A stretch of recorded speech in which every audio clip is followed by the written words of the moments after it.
Yo, what's going on, everybody? It's the Kitty G, and I'm back again with another video. How you guys doing? How's everybody going? I got the Euro expert with me today, and we're going to be talking about Villarreal versus Arsenal, but we're going to be looking more in depth into Villarreal because we didn't do that the first time around. And you know what? We were too confident going into that tie, so I feel like we need to deep dive into Villarreal, look at it from a Villarreal point of view, look at it from an Arsenal point of view, and get into the cusp of everything right now. And Euro expert, just let people know a little bit about yourself and what you do. Yeah, sure. Thank you very much, man. I'm the Euro expert. You can call me Alex. You might have seen me on Twitter or on YouTube. I try to cover all of European football and give you guys at home the best possible insight and takes on the European teams, players, managers, whichever team that may be. Okay, perfect. And do you have your own channel or Twitter or anything you want to plug quickly? Let people know where they can catch sure. Yeah, sure thing. You can find me on YouTube at EuroExpert. You can find me on Twitter at the same tag or Expert Profiles, where I give loads of profiles of upcoming players who've been linked to Premier League teams. So that's always worth a look. All right, perfect. Now let's get this show on the road, ladies and gentlemen. You already know what it is. Smash a like in the video and take a second to just enjoy the channel. Bang.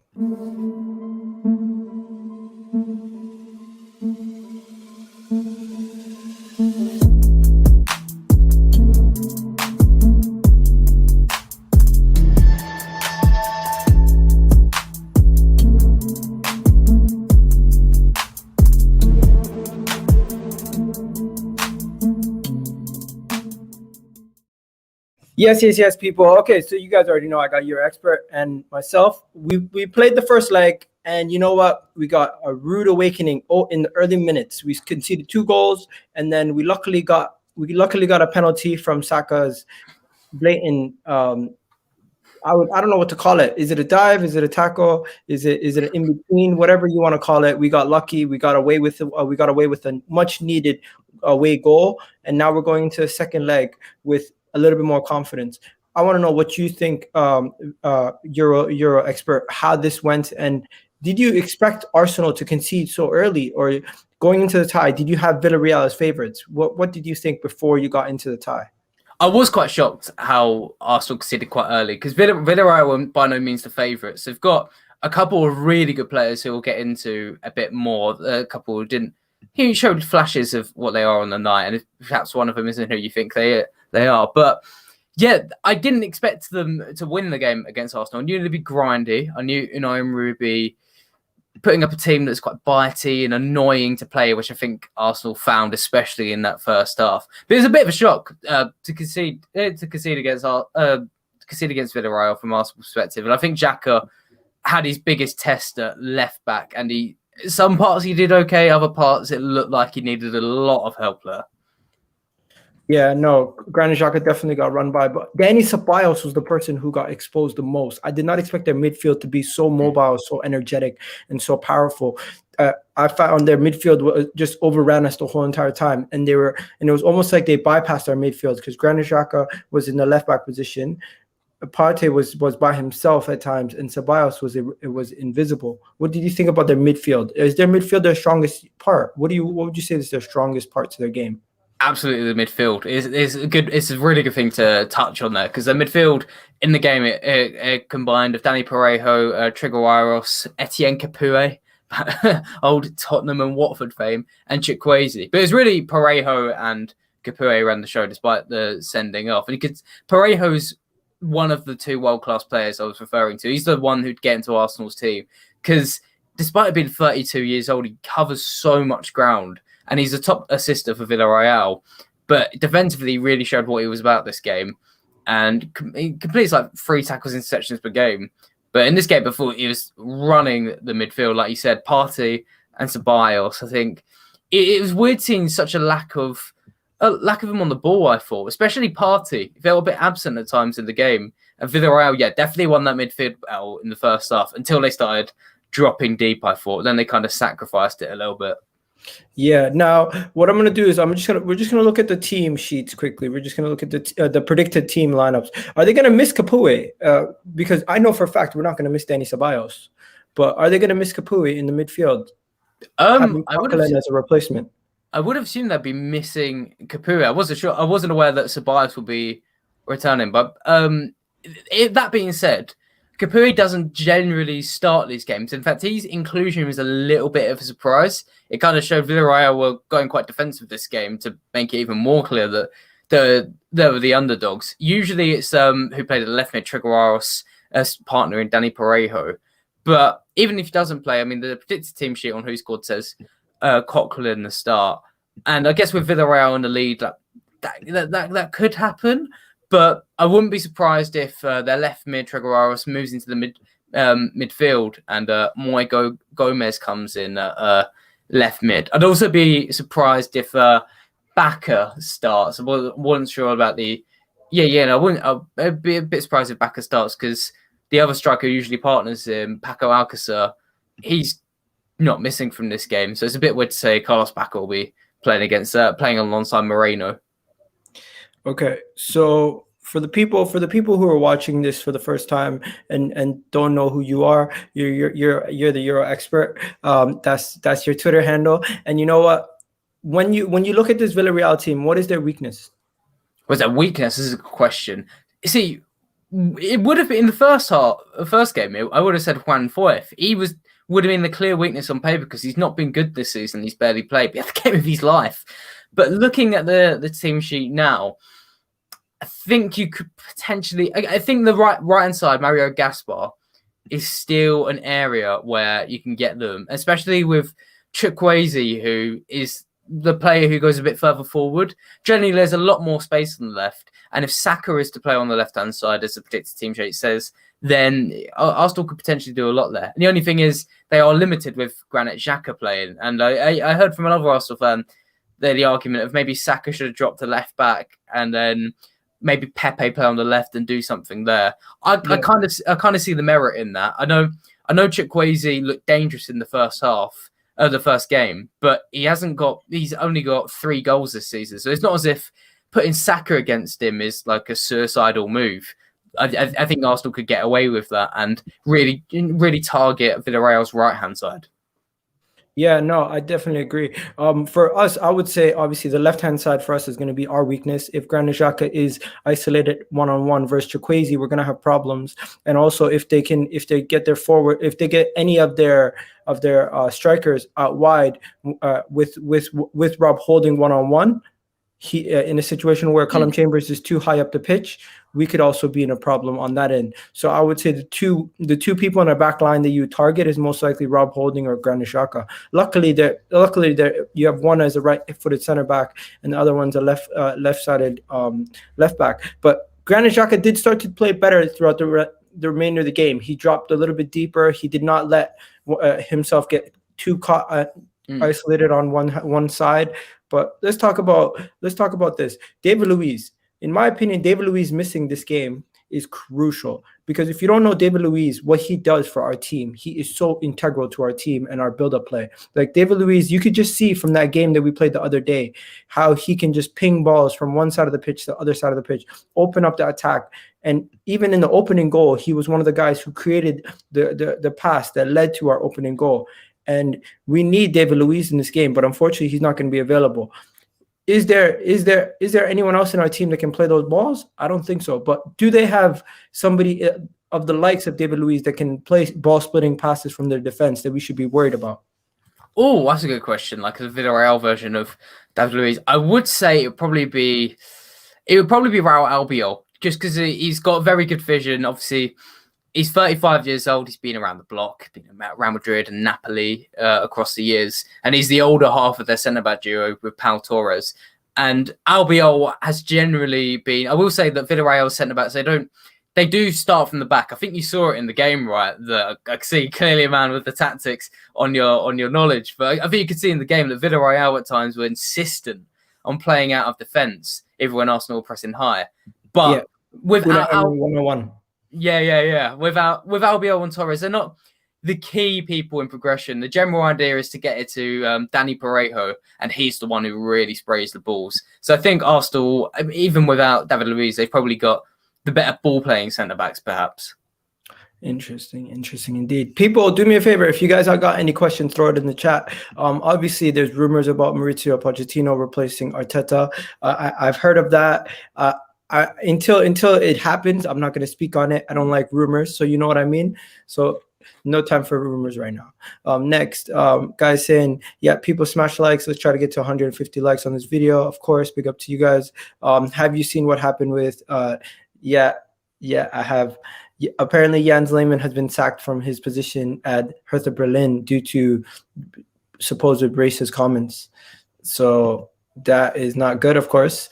Pochettino, yeah, we know about the whole thing with Pochettino. But yeah, getting back to this game, the opening goal scorer, am I correct that he hasn't scored a goal in like 47 games? Oh, Trigueros, yeah. He's not really the goal scorer. I tell you what, with Villarreal, just shortly, I think this is the one worry I have from an Arsenal perspective. Their most dangerous player by far is Gerard Moreno, and he didn't get a goal this game. He got an assist, but I don't think he got many shots. He did get an assist. Yeah, he had 5 shots this game, but he's the danger man. He's been one of the best players in La Liga. So it was a bit weird, as you said. The Trigueros scored, and then Real Albiol scored. And I'd be worried from Arsenal's perspective. Maybe it was good that they didn't let Chukwueze and Moreno damage them. But yeah, I'd be worried about Moreno going to the second leg. Yeah, so I think a lot of people might be worried about Moreno, and he's shown with his aerial ability to get up there for that header to just so it goes directly into the path of his defender. Was it a defender who scored? Raul Albiol, yes. Yeah, so there you go. So honestly, the 2 guys who scored were the most unlikely goal scorers. Let's be honest. Yeah. It was just utter chaos.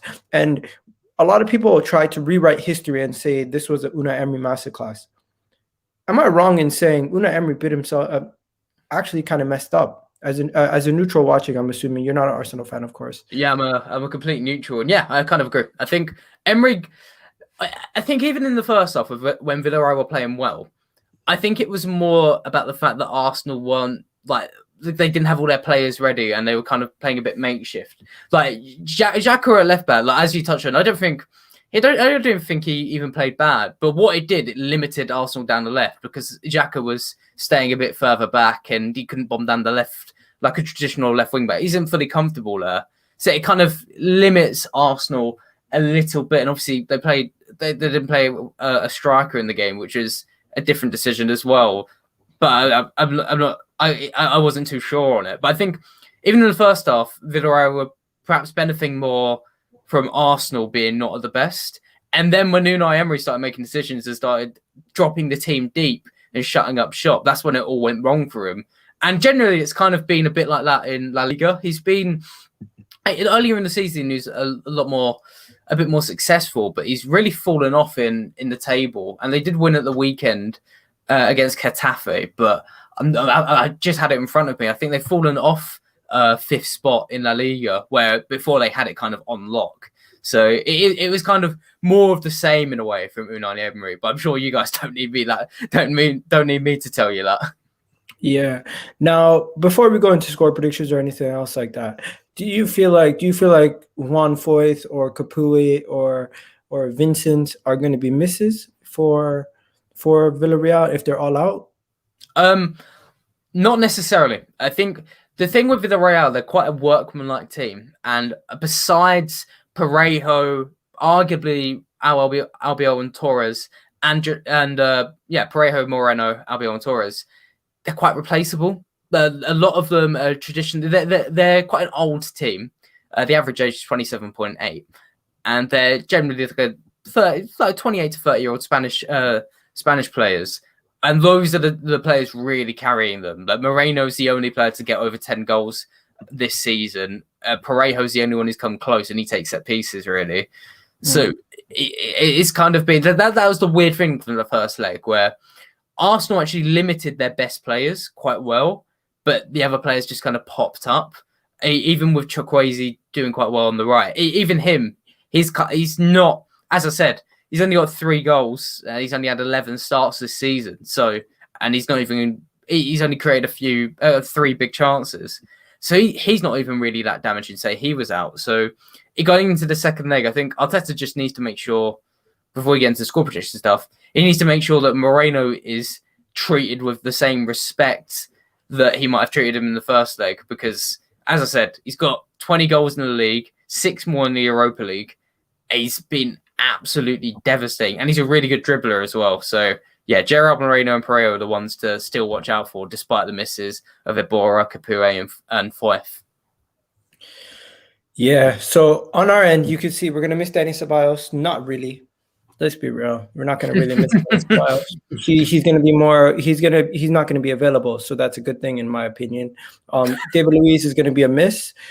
Kieran Tierney is going to be a big blow if he's not back. But apparently, both Kieran Tierney and Lacazette are supposed to be fit and available. They took part in full training on Tuesday, as you can see in that right here. It says that they took part in full training on Tuesday, and that the majority. And if they are both back, that's a big boost for Arsenal, of course. Also, Arteta has a whole lot of players that will be back this week, fully fit and ready to go. So that's great. Obviously, we know about Danny Ceballos. And Nicolas Pepe, in my opinion, has a point to prove against Unai Emery, especially after Unai Emery said he wasn't happy that the club bought him over Zaha, right? So he has a point to prove. There's a lot of storylines, but Unai Emery has spoken a lot about Arteta and everybody else. Do you think Unai Emery takes this as a personal gratification if he does try to knock us out? Oh, absolutely. He was a really respected manager before he moved to Arsenal. I followed him a little bit at PSG, and obviously they had La Remontada there, which damaged his reputation a little bit. But on the continent, he's generally been as a very successful manager. I think moving to Arsenal, it wasn't just the fact that he did poorly. And even poorly is a bit harsh because he was filling the boots of one of the most successful managers of all time. I think it was just the consistent, not necessarily abuse, but mocking. It became a figure of fun, a figure to poke fun at, whether that was his pronunciations or whether it was his positional play, where he's starting Lucas Torreira as an attacking midfielder. So I definitely think there is a lot of personal vengeance in this. And it's that it would be bad enough considering his record in Europa League, won it 3 times before. But considering this as well, I do think it's added an extra edge to him. Maybe that will backfire because it clearly wasn't out for blood in the second half against Arsenal. But he's definitely clearly full focused on this match. Yeah, Ceballos a liability, someone says. Someone says Unai Emery outclassed Arteta. Be real. Did he though? No, I don't think so. I think it was just literally. I think if he reversed the managers, the scoreline wouldn't have changed. But I think Arteta would have done just as well as a manager of Villarreal. I think Arsenal were just completely limited. Maybe the lineup, you can say. But Emery in that first half, like I said, wasn't outclassing Arteta, I'd say. And in the second half, Arsenal were doing good when they had 10 men, which is a very bad showing if you're a manager. Okay. And then what else do we have? That's pretty much it for that. What's your prediction for the scoreline?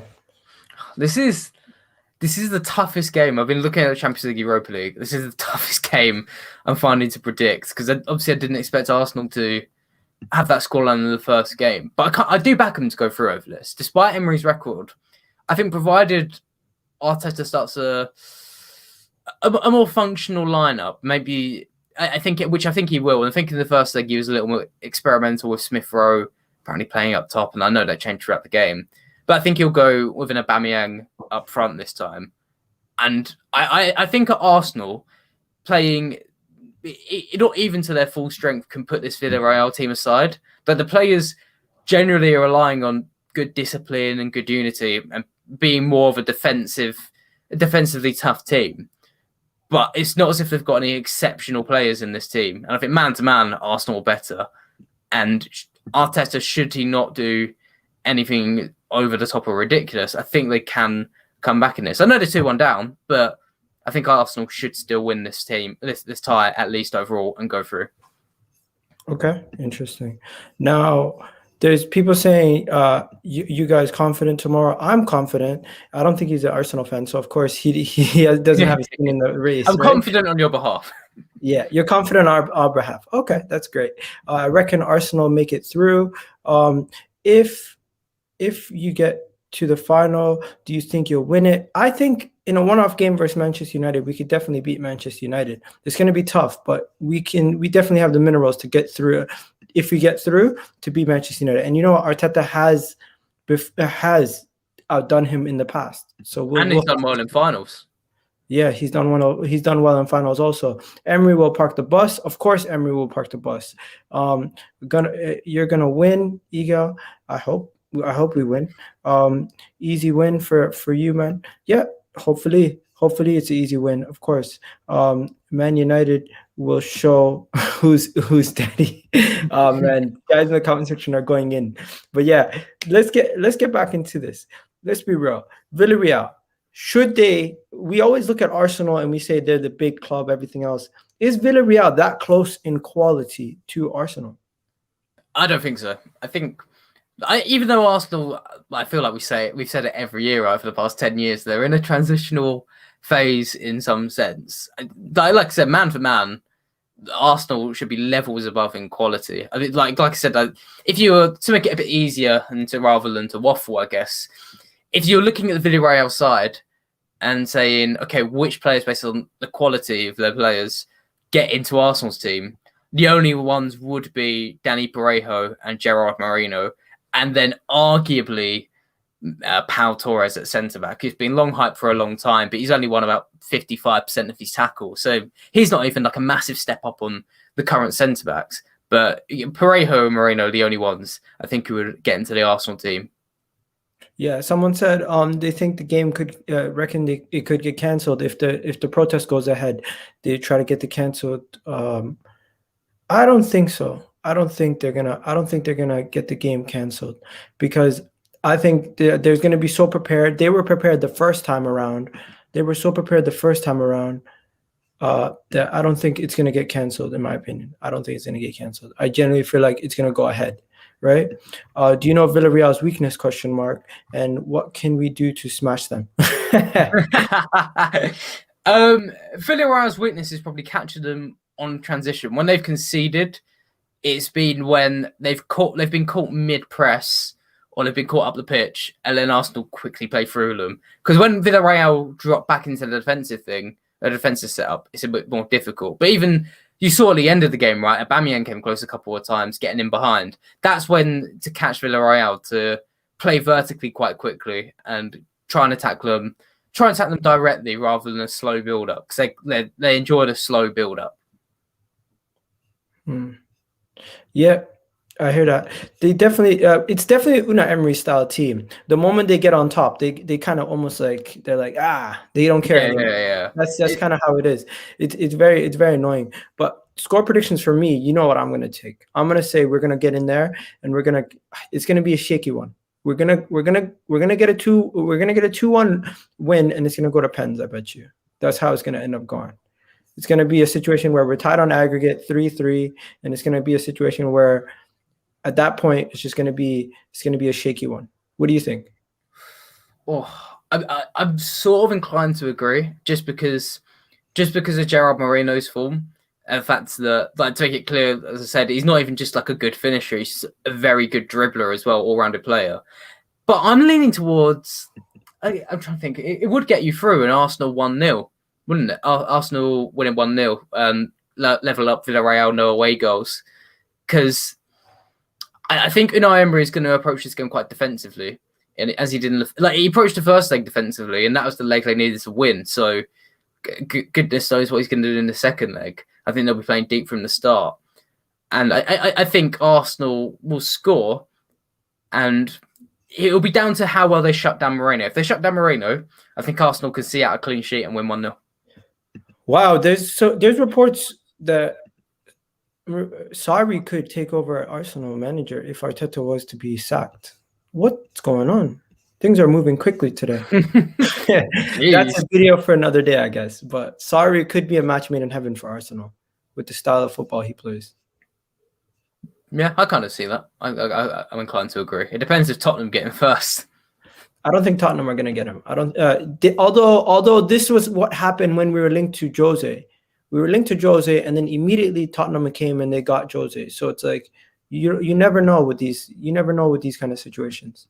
Yeah, I will say with Sarri though, because I was following Roma for quite a long time this season about their managerial thing, and this Mourinho thing has been completely last minute. They were nailed on to get Sarri. It's been talked about for months. It was to the point where Sarri was rejecting jobs at Marseille because he was staying in Italy, pretty much waiting for this Roma job to come through. So I think he's quite ticked off about all of this. So I definitely think he'll be open to moving to the Premier League now. Yeah, no, and then I was just gonna say the Arsenal team is probably gonna look exactly like the team that I showed you earlier. We're most likely gonna play Chambers. We're most likely gonna play Holding and Gabriel since David Luiz is out. Things gonna be on the other end, and then you're gonna have the midfield of Elneny, Pate. Front three is gonna be Saka on the left. You know, Pepe, I would hope on the right, Aubameyang up top, and Smith Rowe in the hole. I don't think Odegaard's going to start this game. Possibly couldn't. Odegaard might not start this game. I just don't know what to do, man. I honestly, when it's like you have so many choices, it's going to be a selection headache for Arteta. If I was him, I wouldn't play Odegaard. I'll play Smith Rowe, and Saka and Pepe behind Aubameyang. Because we've seen Odegaard, Smith Rowe, and Saka work well before, but I feel like Pepe has a point to prove in this game, and he played very well the last time. So I would play Pepe. What do you think? I think so. Obviously, you know Arsenal a lot more than me. So rather than individual players, I guess I'll speak a bit more on what type of players should be starting. So as I said, I think the way to catch Villarreal is catching them quick, and even if they're going to drop deep, there will be times where the defensive line comes off the penalty box and you can catch them cold.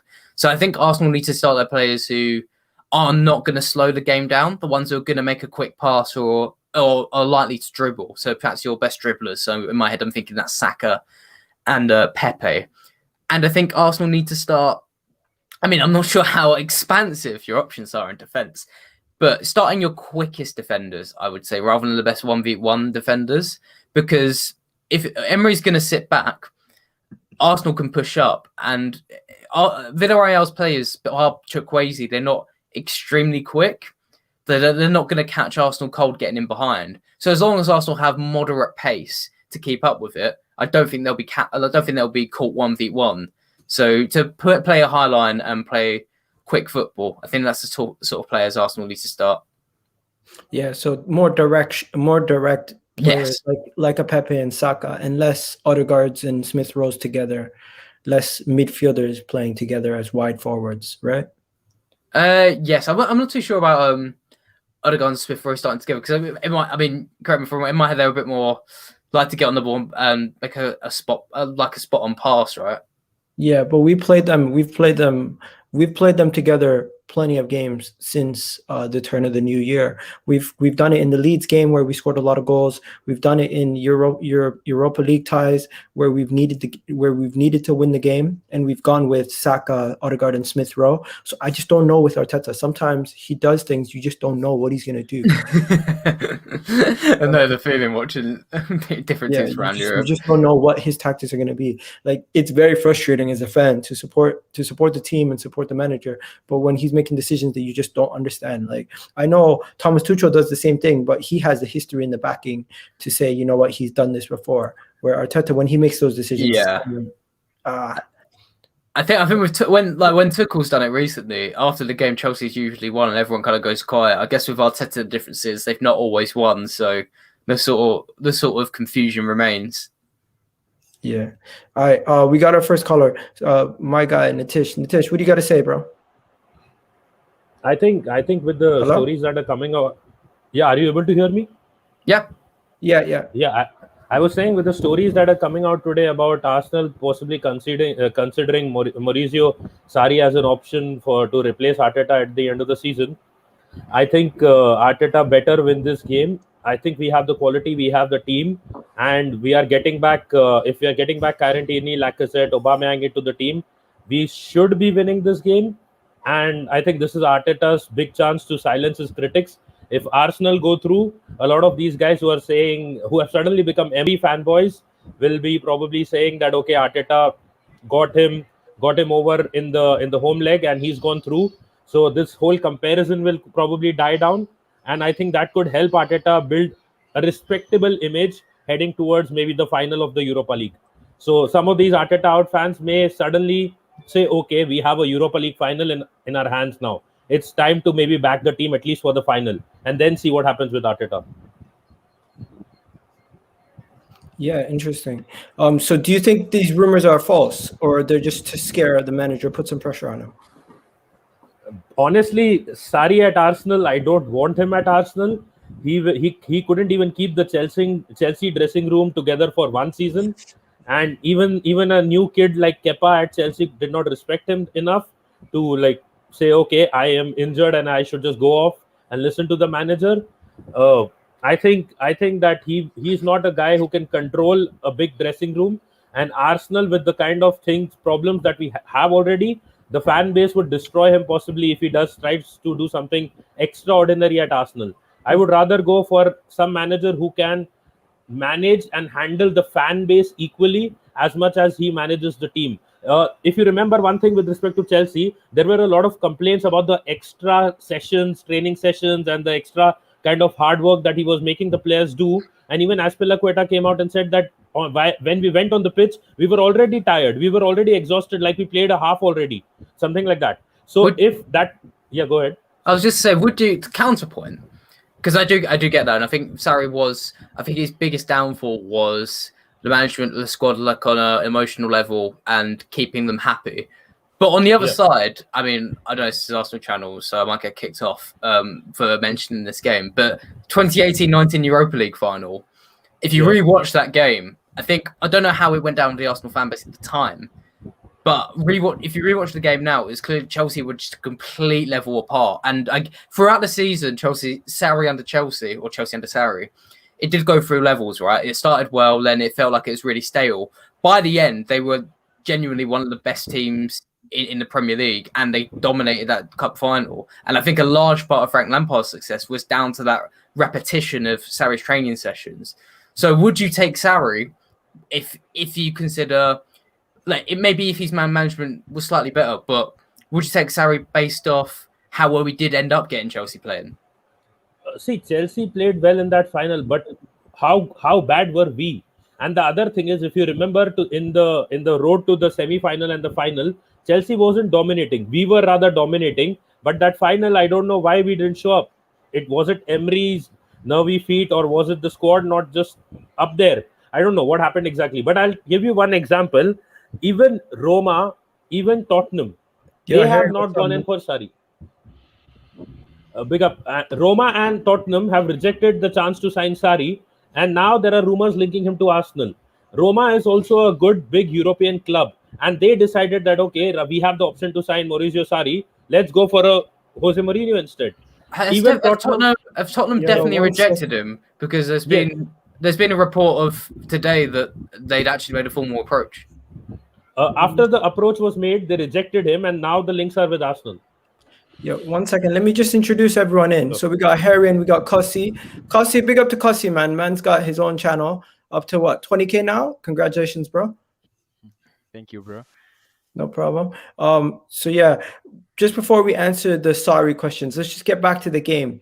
When it comes to Harry and Kossi, how you got? Are you guys worried about the game? I mean, I'm nervous for the game. I think we can beat them, but I am scared because Emery has a lot of motivation to beat us, doesn't he? And it seems that he knows how to stop us playing. So I think it's going to be a really tough game. But I've got a feeling that we're going to turn on the magic tomorrow night. But I say that most weeks, don't I? Yeah. And then Kossi, what about yourself? And tell the people where they can find you, man. Hello, you there? Yeah, I'm here. I'm here, EG. You know what?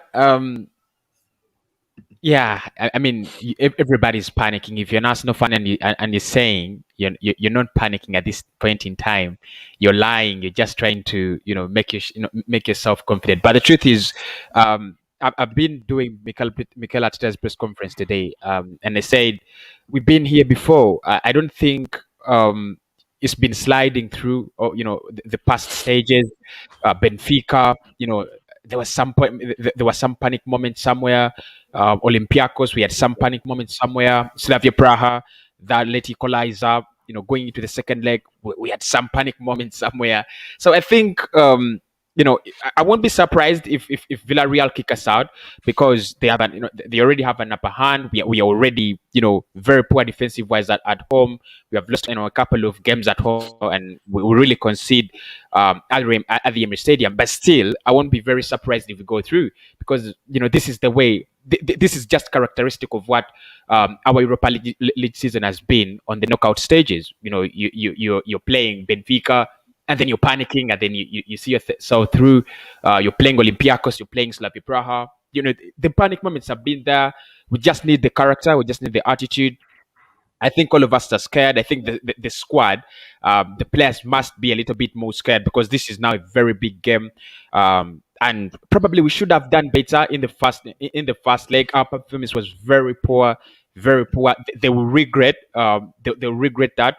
But I think it's gonna be the attitude. The attitude we have shown, bouncing back against Olympiacos, bouncing back against Benfica, bouncing back against Slavia Praha. That win that nobody expected to be that huge.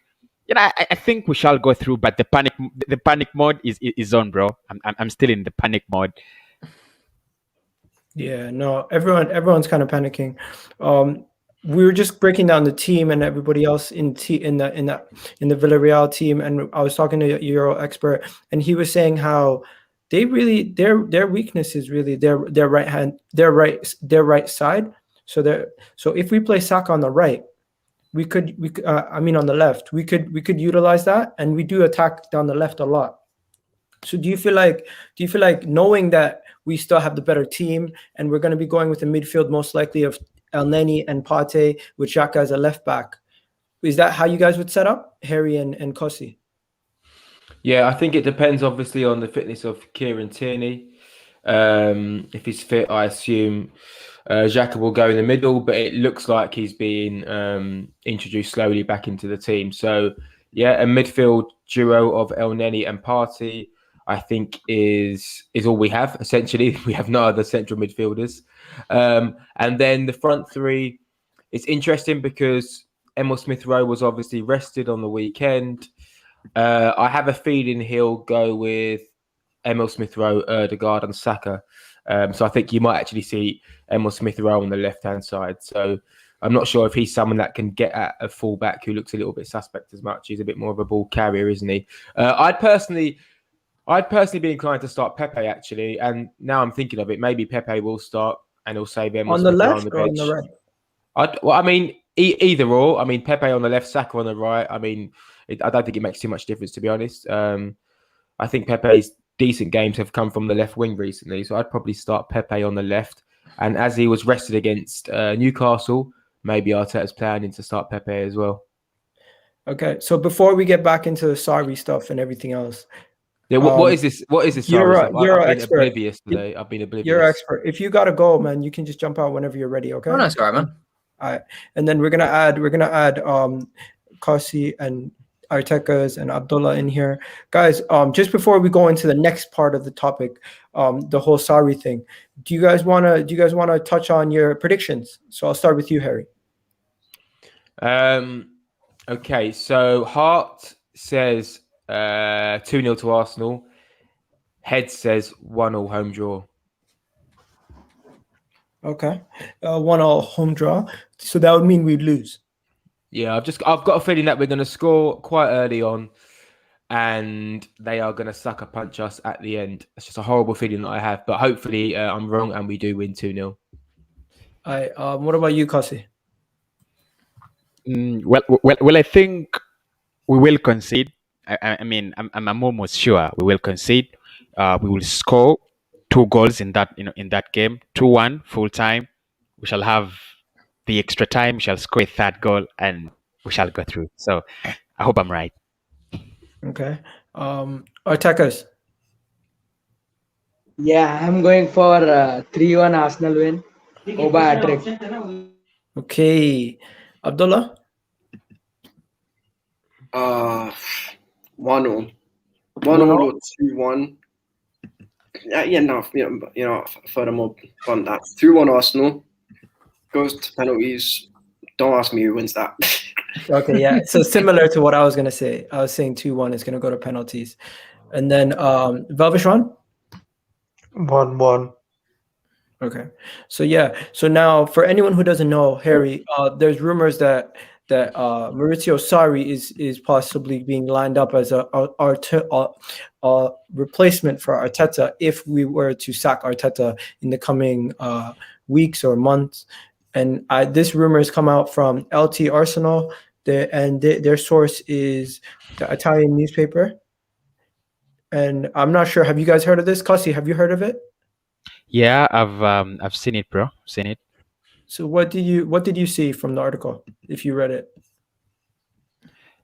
Basically, what they were trying to say is Arsenal would are considering Maurizio Sarri if they decide to sack Mikel Arteta. And looking at Mikel Arteta's press conference, I've seen there's a big question that what does this game mean for you in the short term and the long term? And I was a little bit scared because the long term part of it was like I thought was like, do they mean they could sack him? Does it mean they could sack him? Because almost I think it was around 3 weeks ago when Fabrizio said they're gonna stick with him. They're gonna back him whether he loses the Europa League, semi-finals, or he doesn't go through the semi-finals. They're gonna keep him. The body's happy with him. At this point in time, they're looking at Maurizio Sarri. I mean, yeah, I've seen it. There's not so much detail on it, but I don't think it's something I'm gonna pay attention to. Really, I don't think it is. I don't think it's really realistic. Maybe something to scam Mikel Arteta, but I don't look at it as something so realistic. But I've seen it, bro. Just to hop in because it will make it a bit more to make it feel a bit more realistic because it's kind of true. Obviously, everyone, you guys could attest, everyone's Kroenke out at the moment, and I don't think Stan Kroenke wants to sell, but he might look at a way to get the fans on board by sacking a manager who is not completely liked by all of the fan base. But the flip side of it, the answer to that wouldn't be hiring an even more controversial manager, Maurizio Sarri. But I definitely think perhaps he's considering a swift change in a way to win back fans. There you go. But Yeah. Maurizio Sarri isn't a name that gets everyone excited. I know he plays attacking football, exciting football, but if you hear the name Maurizio Sarri linked to Arsenal, no one's jumping up, going to the stadium. Like, oh yeah, we've got Sarri now. I want to go to the Emirates and watch Arsenal play week in, week out. No one wants that. Listen, I feel like this is the number one distraction tactics. The newspaper articles, when they know that there's the biggest game of your seasons happening, they try to throw a haymaker in it to distract you. Be it a player is going to be sold in the summer, or a manager is going to be replaced, or Arteta's thing. From what I've heard, Arteta's job is safe, and they've said it consistently.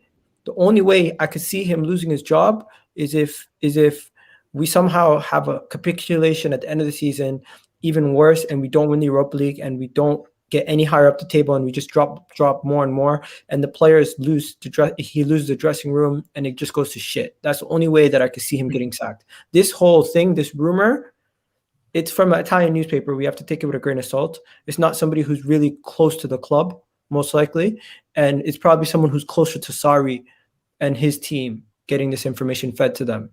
So is it a good thing? Is it for the people who want him out, probably, but is it realistic? I don't think so. I'll tell you one thing about Sarri, right? Sarri was, all right, as a Chelsea, I was Sarri in, just as a disclaimer, and I think he was heavily disrespected by the majority of Chelsea fans. You know, some people said he didn't really connect with Chelsea fans, but I'm just going to bring you a few stats just to prove that he actually went that bad. If you think about it, in the 18-19 season, everyone said Unai Emery fixed up Arsenal's defence, right? And he was a master tactician defensively, and Sarri couldn't set up a defence to save his life. Only conceded 39 goals that season.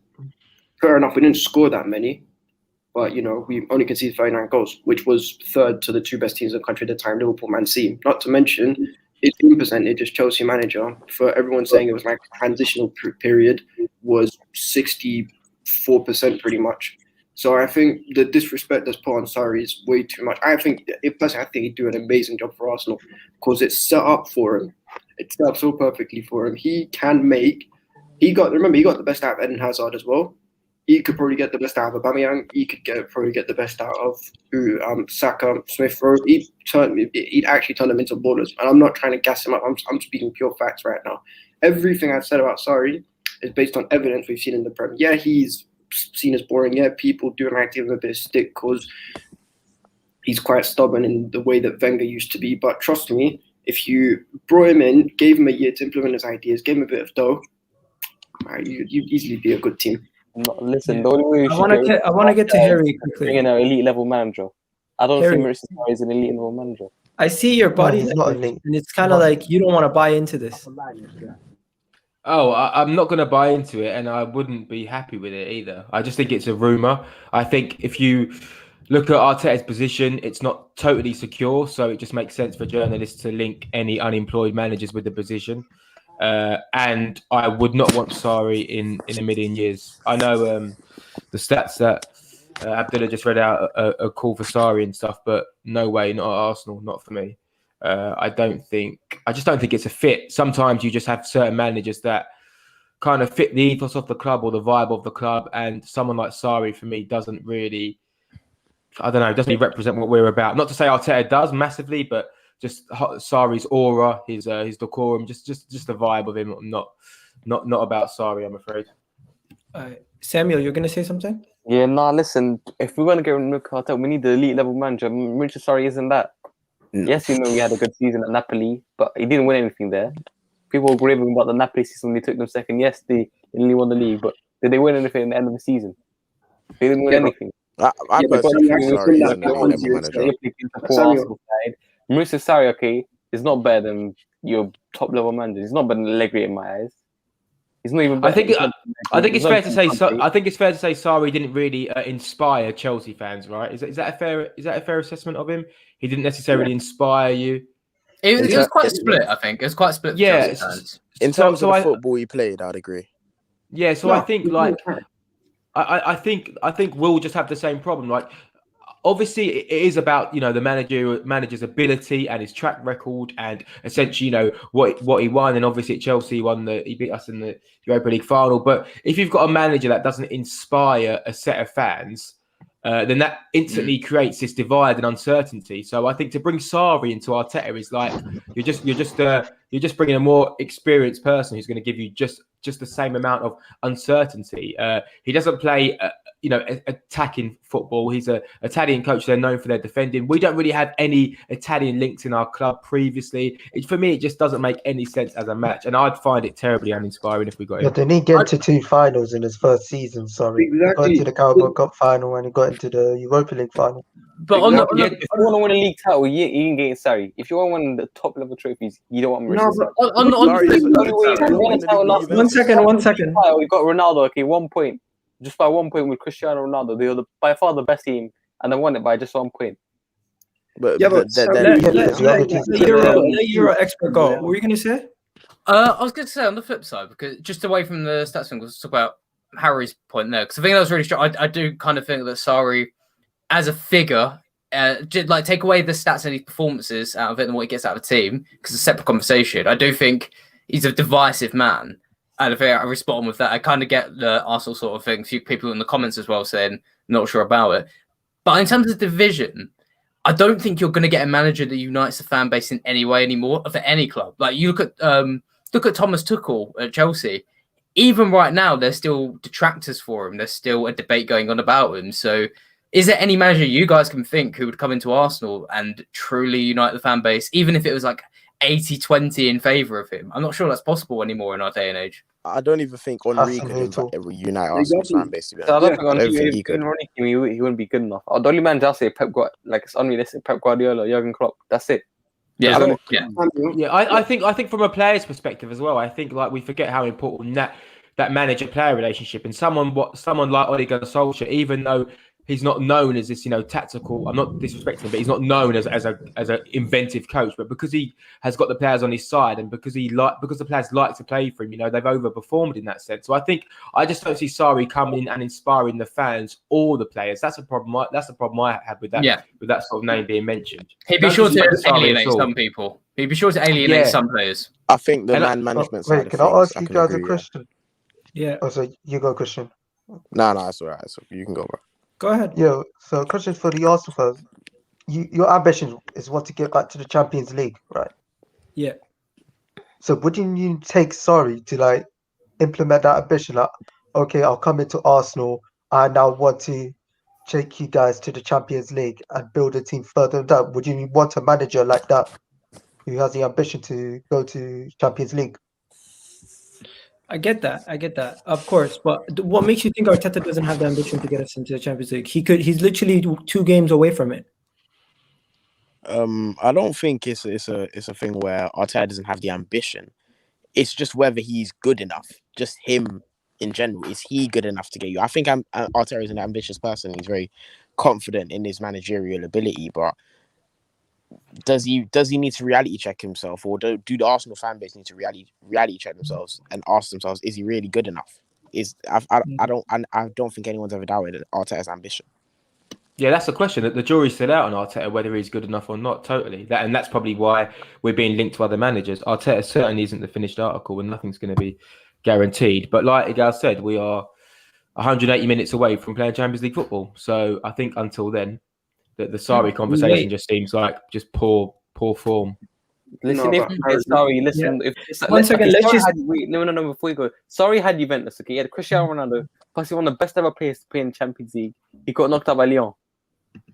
Even when he was in that group, he got knocked out in the group stage. Yeah, but to be fair, Man City got knocked out by Lyon. He won the league in Italy. Juventus have Ronaldo. Who else do Juventus have? They've got Dybala and who else? No, Dybala was good last year. They've got Delict. They've got Douglas Costa. Alex Costa in the team. Shame, Samuel. Yeah. Let's get Sahal in here. Where'd Sahal go? Oh, he left. I was going to try to get him in quickly. Where you go? Can I say one thing? I think Samuel kicked him out. One second. Before we go any further, everyone's already given their predictions except for Samuel. Samuel, what's your prediction for the game? I'm going to score. It's a tough one. Yeah. If you score early, I think we're going through. Even then, it wouldn't surprise me. Prediction. 1-0. I'll say 2-0. 2-0. Yeah. All right, 2-0. So yeah, if we win and we get a clean sheet, which is unlikely, we automatically are through. If we don't get a clean sheet, we're going to make it tough for ourselves, and I think we're going to end up going to penalties. In my opinion, I think we're going to end up making it 2. You have no Ainsley Maitland. Yeah, no Ainsley. Take your penalties. Listen, stop with the Ainsley stuff, guys. That doesn't mean shit. That doesn't. He's a good penalty taker, man. He's a very good penalty taker. In the clutch, Aubameyang's missed penalties before, man. He's missed penalties before in the clutch, man. Yeah. Yo, we're almost wrapping up, guys. People in the chat, submit your questions and whatever you guys think. Unai Emery, we're going to talk about Unai Emery in a second. Aubameyang in a second, but Jem is in the cut. Jem, what are you saying? 4-0 Villarreal. Oh my god. Say 4-0 Villarreal. Let's be objective here, bro. You don't really think they're going to win 4-0? No, on a serious level, if Arsenal score first, then you'll win this. If Villarreal score first, then I actually think it's going to fall down to who scores first. That's my honest opinion. I think Arsenal have got enough to get the job done. Don't get me wrong. I don't think Villarreal were that great, and if they do beat you, Man United will definitely beat them in the final. Like they will beat them about 3-4-0, I think. But I think you've got to play Aubameyang up front, man. You got to put your trust in this guy now. Get him on the pitch. For me, he's your main guy in front of goal. Like you need him on the pitch.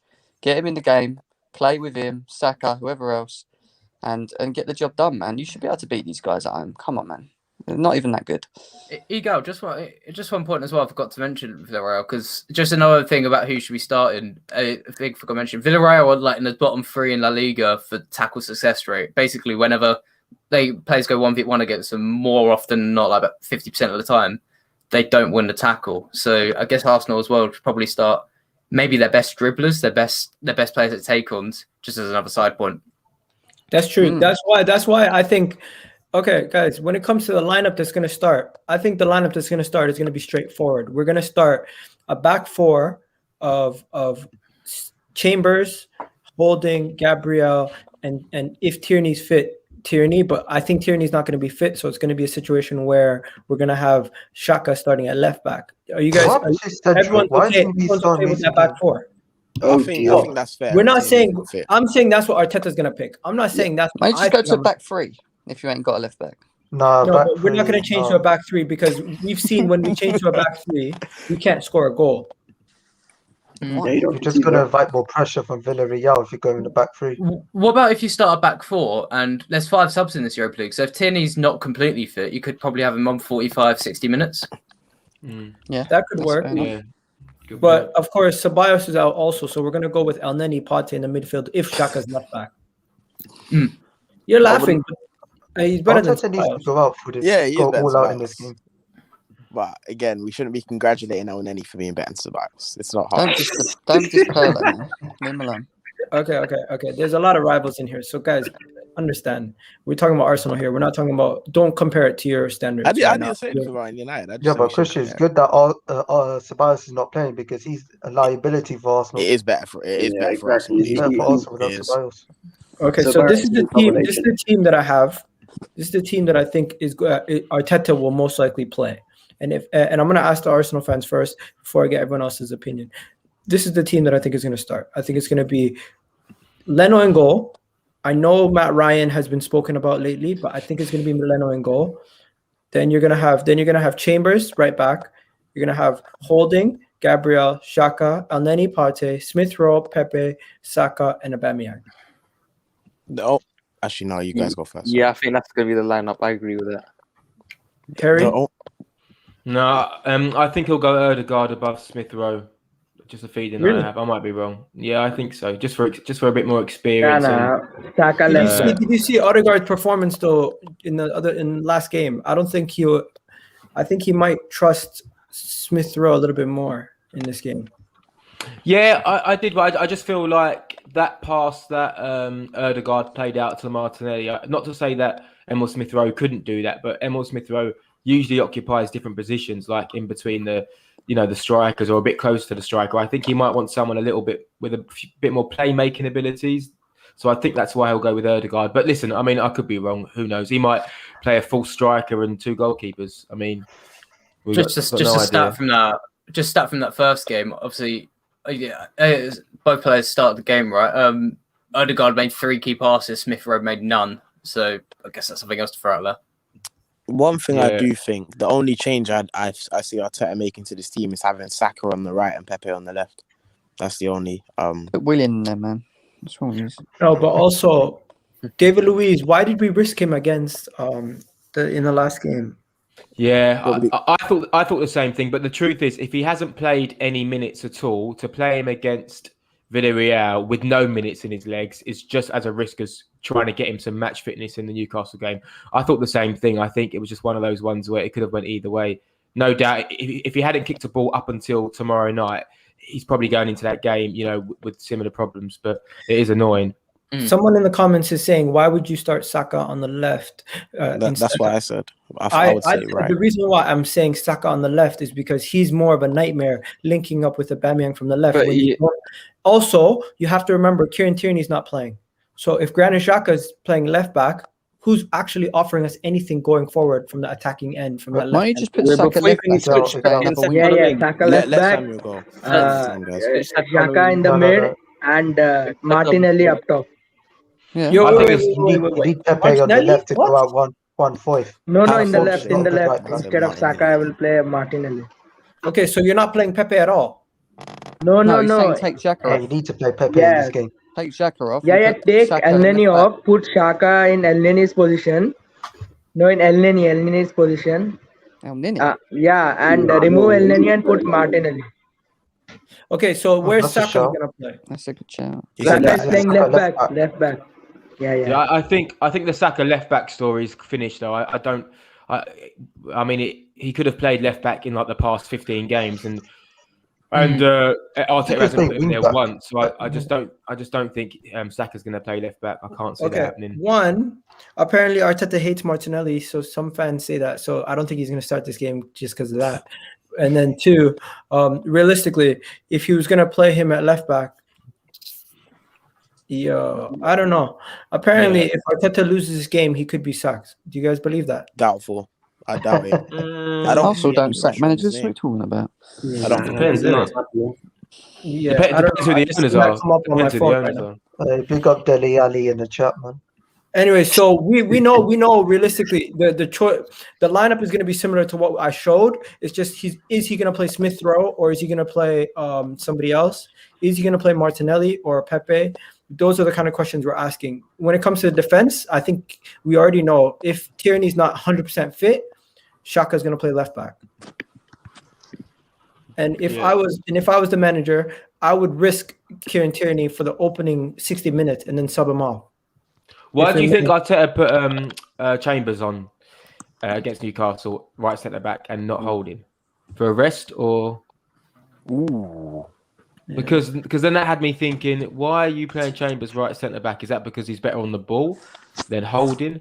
And then if that's the case, are we going to see Bellerin right back tomorrow night with Chambers right centre back? I don't know. It just had me thinking. Maybe he just wanted to give Rob Holding a total rest for the game. No, if I was Arteta, another experiment. Yeah. God, you know what he's gonna do? You see how Pep against Crystal Palace played two left-footed centre backs, Laporte and Ake. He's gonna do it on Thursday with Gabriel and who's a Murray, two left-footed centre backs. No, he'll bring Saliba back, and then Saliba. Yeah, we got a new guest. Big up to you. What's your name and who do you support? You support Arsenal? Yeah, Gus, I support Arsenal. All right. What's your prediction for the game, man? I think we're gonna pull out a cheeky 1-0. To be fair, I think it's gonna be another one of these kind of boring, slow games. But I think in the end we'll not necessarily shithouse our way to it, but I think we'll get the job done relatively comfortably in the end. Okay. So that's everyone's predictions for today. We got somebody in the chat saying, "Yo, how do I join on? If you want to join, just the link's right there." Everyone's giving their predictions. I'm just gonna wrap this up. So, Gus, you're not confident going into this game? I'm not as confident as I wish I kind of could be. Just judging on what happened, in the last leg, it seemed quite weak. To be fair, I was expecting to do something like what we did against Slavia, but it didn't quite work. But all right, Gus, have a good one. Big up to Gus. Kirsten, you think we're gonna go through? I already said, man. 1-1, Villarreal will go through. All right, later, Kirsten. I'll see you in a bit. Valvishwan? Yeah, I said 1-1. I think Villarreal is going to go through, and it'll be a good evening on. He's gone. Big up to Valvishwan, by the way, one of the moderators. Then Abdullah, what are you saying? Told you, 2-1 Arsenal. Gonna go Pens. Don't ask me from there. All right, big up to Abdullah. Then we got GG in the chat. GG, what are you saying? Literally, I'm gonna go for a quick Arsenal 3-1 win. Okay, you're confident. Why? Literally, I'm seeing guys put Saka at left back, and I'm thinking you can't do that, car. I feel like Saka's our best attacker, and putting them at left back will like, what was I say? Will like short on attacking options, and I feel like he's our main creator as well. So we have to put him at the right wing, leave him at the place, and I'll put Cedric at right back, at left back, and I put Xhaka back in the centre mid because we need that someone to stay back. For Partey, with him playing Partey and Sebastian last game, I thought they were too attacking. Them man are more like a box to box. We need someone to sit back more in the midfield. Yeah, doesn't go for 3-1. Okay. Yeah, I came on confident. I love it. Hold it down, bro. Nah, he has to play Martinelli as well. That's the thing. If he doesn't play Martinelli and we lose, I'll start sacking there and then. I feel like it's the players that he trusts in the most. I've never lied, car. The players he trusts in the most, like the players that he keeps persisting with, like Willian and Sabaus, the players that he feels like he trusts the most are the ones that keep letting him down. And I feel like it's the youngsters and the players that he don't really trust in, like a Pepe or someone that like week in, week out saves him. So I feel like that's more important. Playing them guys who prove you that they can do it than the guys you think they can do it, but let you down the whole season. All right, man. Have a good one, GG. Thanks for coming on. All right, then we got Jermaine. Yeah. Jermaine. I was saying what the defense would be like. I would put Cedric at right back, and if Tierney is fit, I will put Kieran Tierney right at left back with Chambers and Gabriel for mobility. How does that sound? I think he went with Chambers than Holding for. He wants to try Chambers and Gabriel in the defense partner sharing without if Luis is not there or not. I think that would be the difference for tomorrow. I'm not sure because Tierney is back in full training now. Maybe he's not 100% fit, but I think he wants to move back Xhaka into that party position, into that midfield position. If not, he will start El Neni because El Neni got a goal a weekend. And I think at the top he'd definitely start with Aubameyang at top. He's not going to start Martinelli. He's confident, saying we're going to spank them 3-1. Okay. Because Aubameyang is like he scored and get an assist, but he will be start. I think Smith Rowe is perfect for this game more than Odegaard. I don't know why, because Smith Rowe hasn't been getting a lot of game time back then. But I think that if you put in Smith Rowe with Saka and Pepe and Aubameyang up top, that would be brilliant. I think that would be good. Or if he wants to start with Odegaard in the 10 and Smith Rowe on the left, that's what he was doing over the past. Not today. I don't want Odegaard and Smith Rowe playing together in this game. I want us to be direct with wingers that are natural wingers that can attack them, as my guy expert said. But yo, Jeremy, big up to you. Thanks for coming on, man. Okay. And then last but not least, we got Gunner Express. Gunner Express coming in here with hot and ready with Villarreal win, eh? Yep. 1-0 Villarreal, really? Yep.